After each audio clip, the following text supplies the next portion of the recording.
जय हिंद दोस्तों। DGQA technician 2026 की भर्ती आ गई है, लेकिन ये भर्ती पूरी तरह ऑफलाइन है। अगर आपने फॉर्म भरने या पोस्ट करने में एक भी गलती कर दी तो आपका आवेदन रिजेक्ट हो सकता है। इसलिए इस वीडियो में मैं आपको पहले पूरी वैकेंसी का कंप्लीट ओवरव्यू दूंगा, post, total vacancy, salary, eligibility, selection process और लास्ट डेट। इसके बाद step by step offline form भरकर दिखाऊंगा और बताऊंगा कि फॉर्म किस एड्रेस पर भेजना है। इसलिए वीडियो को बिना स्किप किए आखिर तक जरूर देखें। आप ये देख सकते हैं इसका ऑफिशियल नोटिफिकेशन, इसका लिंक मैं वीडियो डिस्क्रिप्शन में दे दूंगा। सबसे पहले मैं आपको इसका रिक्वायरमेंट ओवरव्यू बता देता हूँ। इसके लिए मैं अपनी साइट जो सरकारी अपडेट.in पे आ जाता हूँ। यहाँ पे आप देख सकते हो सबसे पहले इसका क्विक स्नैपशॉट। ऑर्गेनाइजेशन में directorate general of quality insurance, department of defence production. Post name आपकी टेक्नीशियन की है, जो semi skilled, fitter, auto, electrician, mate और लेबरर की है। टोटल वैकेंसी इसमें 15 है और एप्लीकेशन मोड है पूरी तरह ऑफलाइन है। ये ध्यान देना, बाय पोस्ट आपने सेंड करना। एप्लीकेशन की लास्ट डेट है 28 डेट फॉर्म पब्लिकेशन, यानी 15 अगस्त तक है। फिर minimum qualification ITI pass certificate in the specific trade में होना चाहिए। पे लेवल लेवल 1 के अनुसार 18,000 से 56,900 तक 7 CPC के अनुसार होगा।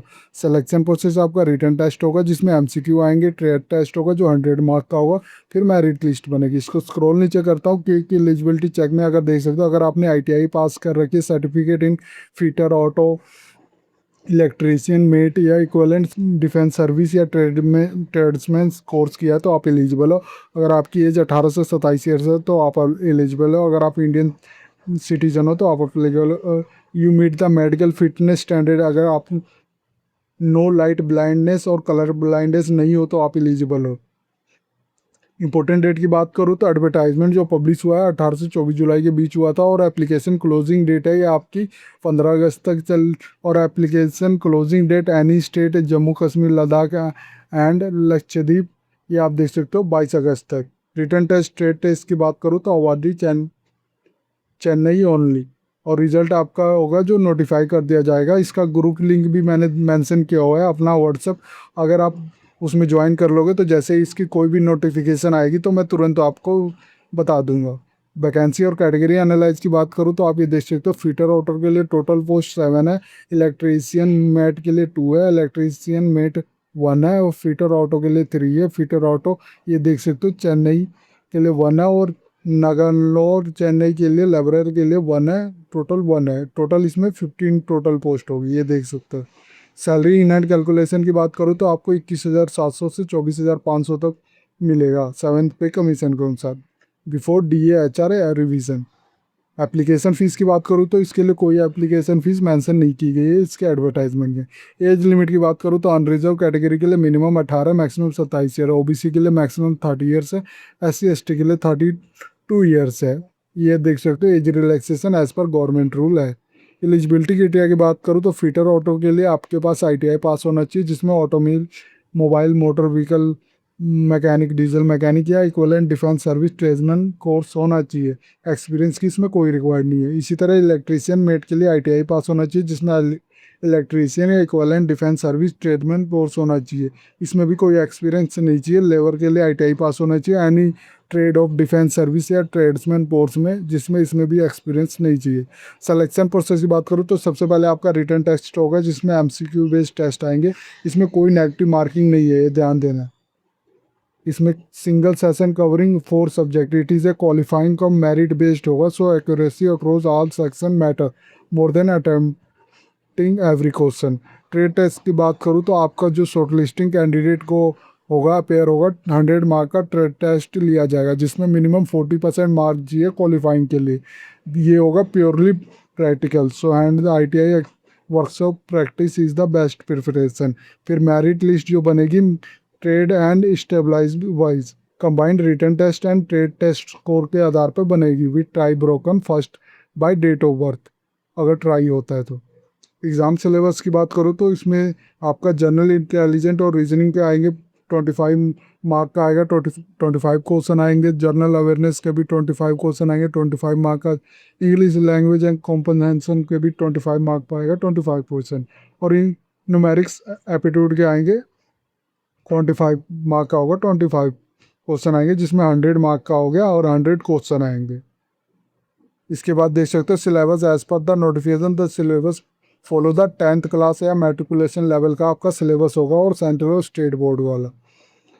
यहाँ पे आप देख सकते हो आप इसको कैसे अप्लाई कर सकते हो। इसके लिए मैं वीडियो डिस्क्रिप्शन में जो लिंक दिया हुआ है इंपॉर्टेंट लिंक में आना, यहाँ डाउनलोड ऑफलाइन फॉर्म का लिंक दिया गया है, इस पर क्लिक कर देना। तो मैंने ऑफलाइन फॉर्म ऐड किया हुआ है, आप ये देख सकते हो ऑफलाइन फॉर्म।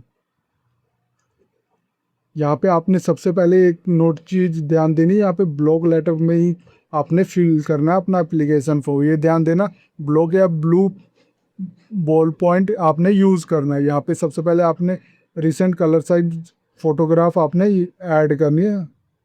फिर यहाँ पे नेम ऑफ द पोस्ट जो अप्लाई कर रहे हो ये बताना, नेम ऑफ द कैंडिडेट बताना है, ब्लॉक लेटर में होगा ये ध्यान देना। फादर हस्बैंड नेम एंटर कर दोगे।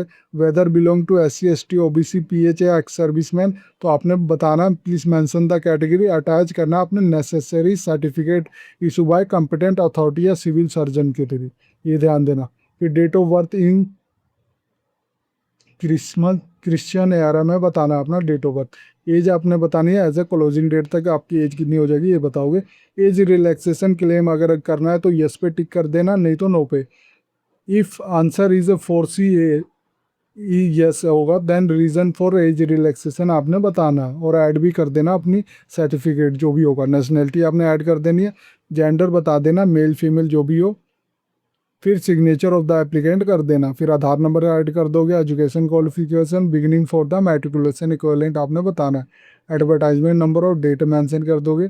प्रोफेशनल टेक्नीशियन क्वालिफिकेशन आगे वो बताओगे, जो एग्ज़ाम पास किया, university board examination, year of passing क्या थे, सब्जेक्ट क्या थे और डिवीज या मार्क जो परसेंटेज मार्क क्या आए थे वो बताओगे।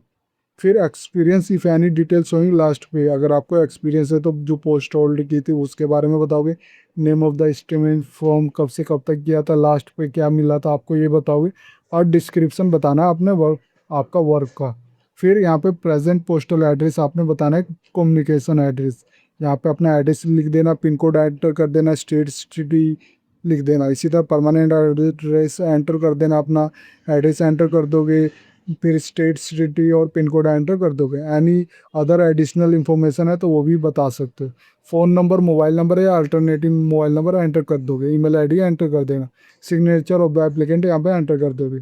फिर यहाँ पे बोल रहा है कि provide any immediate family member और blood relative are currently working in DGPA qualification. अगर आपका कोई रिलेटिव वर्क करता है DGQA ऑर्गेनाइजेशन में तो यस पे टिक कर देना। Name and the office on relationship आपने बतानी है।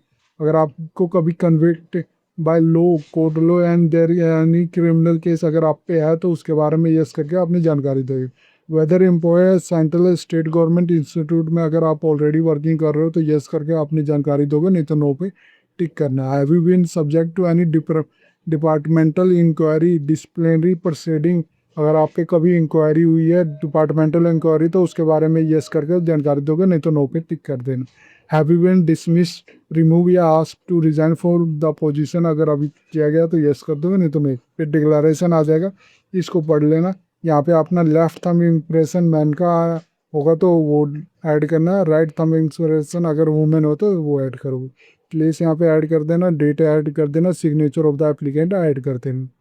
ये आप देख सकते हो ये आपका फॉर्म कंप्लीट हो जाएगा। ये वाला छोड़ देना क्योंकि ये एडमिट कार्ड के लिए।